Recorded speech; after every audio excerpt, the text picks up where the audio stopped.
বৃদ্ধা মা নূরজাহান বেগম সহায়তা পেয়েছে শুনে খুবই ভালো লাগলো। সময় টিভিতে এবং পত্রিকায় যখন অসহায় দরিদ্র এই মা নূরজাহান বেগমের খবরটা প্রকাশিত হয় যে তার আশ্রয়স্থল এখন হয়েছে মুরগির খুপি, তখন শুনে খুবই খারাপ লাগলো। তো তখন কিন্তু গণমাধ্যমে এই নিউজটা খুব বেশি প্রকাশিত হয় এবং যারা যারা দেখেছে সবাই কিন্তু অনেক বেশি দুঃখ প্রকাশ করেছে।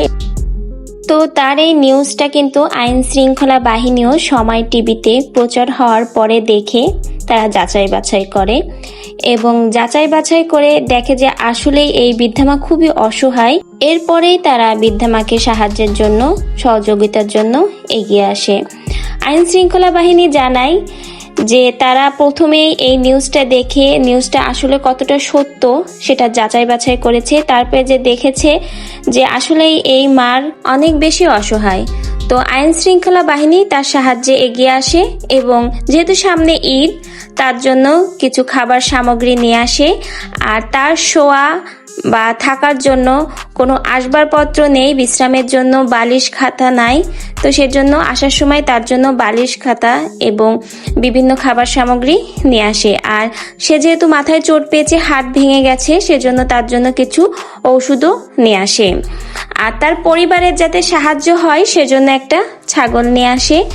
তো আইন শৃঙ্খলা বাহিনী জানিয়েছে তারা যথাসাধ্য চেষ্টা করেছে যে এই মাকে যেটুকু পারে সাহায্য করার।